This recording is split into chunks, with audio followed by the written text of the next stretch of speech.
From secret train tracks to iconic recipes, here's what makes the Waldorf Astoria a true hospitality pioneer. Few hotels have shaped a city quite like the Waldorf Astoria shaped New York. Originally opening in 1893 and relocating to its now iconic Park Avenue address in 1931, it quickly became a symbol of elegance, power, and innovation, hosting everyone from jazz legends and socialites to royalty and presidents, and pioneering the modern luxury hotel experience. When it, Ray, opened in 1931, it was very much considered a symbol of hope in the future, said David Freeland, historian and author of American Hotel, The Waldorf Astoria, and The Making of a Century. For that reason, President Hoover actually gave the opening in an on-air address for the Waldorf.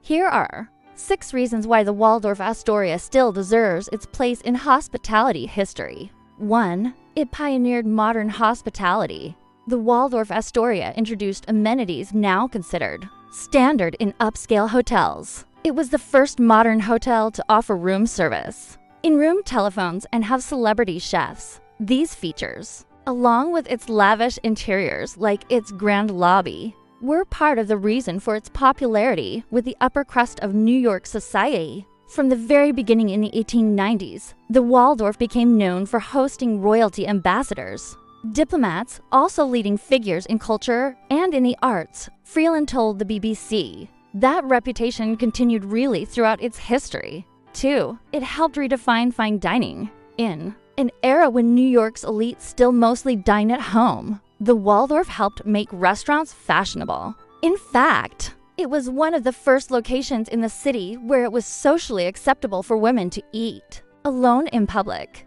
Its kitchens were home to celebrated chefs, most notably Oscar Turkey, known as Oscar of the Waldorf, who led the hotel's culinary offerings for 50 years. Several unique dishes were created or popularized here, including Eggs Benedict, red velvet cake, and the Waldorf salad. The hotel's new Lex Yard restaurant pays homage to these culinary classics, with a red velvet souffle and Chef Michael Anthony's version of the hotel's signature salad. 3. Peacock Alley is back. The original Waldorf Astoria, located on what is now the site of the Empire State Building, was actually 2 hotels, the Waldorf and the Astoria, connected by a 300-foot promenade where wealthy hotel guests would show off their fashionable attire.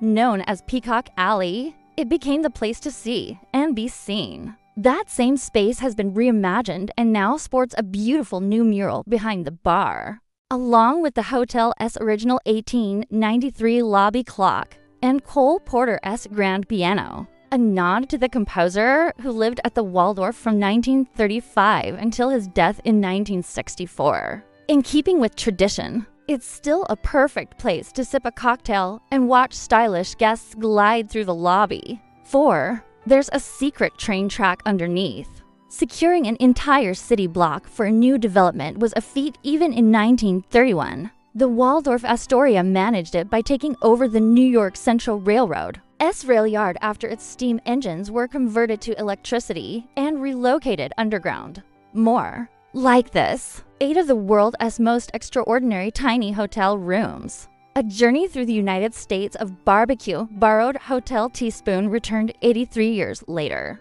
The site included Track 61, a train line hidden beneath the building that is rumored to have ferried presidents and other high-profile guests directly into the hotel in the past. Though no longer operational or open to the public, the track lives on in legend and in the name of the hotel's new restaurant Lex Yard, after the Lexington Avenue rail yard that used to sit here. 5.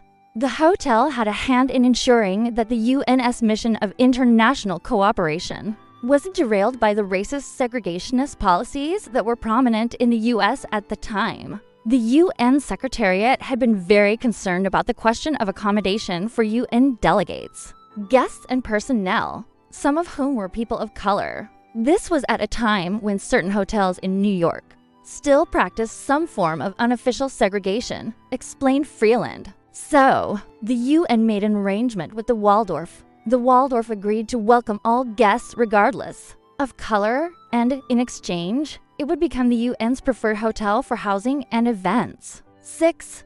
It now has some of the largest guest rooms in NYC. The original Waldorf Astoria opened with 450 guest rooms, making it one of the largest hotels in the city at the time.